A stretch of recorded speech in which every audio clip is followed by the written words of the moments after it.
What is the human impact of the Remain in Mexico policy? Meet Iris and her 11-year-old daughter Rosa. After fleeing violence in Honduras, Iris and Rosa traveled through Mexico to seek safety in the United States. Having experienced additional violence during their long trek through Mexico, they told the US government they feared returning to either country.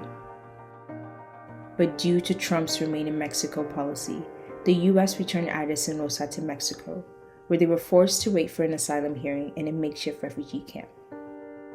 With no food, shelter, or humanitarian relief available, Iris and Rosa did their best to survive. Recognizable as migrants and vulnerable, gang members began harassing and threatening them at gunpoint. Stalked for months, they were forced into hiding until their asylum court date. At her next hearing, Iris again stated she was afraid to return to Mexico, but was denied protection and returned again. Days later, Iris and Rosa were abducted. While kidnapped, one of the assailants raped Iris in front of Rosa.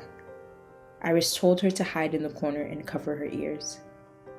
After 4 days, Iris saw an unlocked door and escaped with Rosa, immediately fleeing to the US to present themselves to the border guards and ask for safety.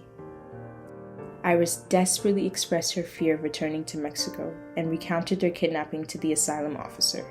The US government, for the third time, returned Iris and Rosa to Mexico.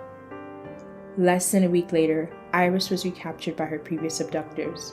She managed to hide Rosa before being taken away. They took Iris to a warehouse where she was sex trafficked and gang raped. After another courageous escape, Iris learned that Rosa had managed to flee to the United States alone as an unaccompanied minor. The US government has formally admitted to thousands of acts of violence occurring to asylum seekers as a direct result of the Remain in Mexico policy. The fate of this humanitarian disaster of a policy will now be decided by the US Supreme Court. It's high time we keep migrants safe, not stranded. Visit safenotstranded.org for more on this urgent case and ways you can take action.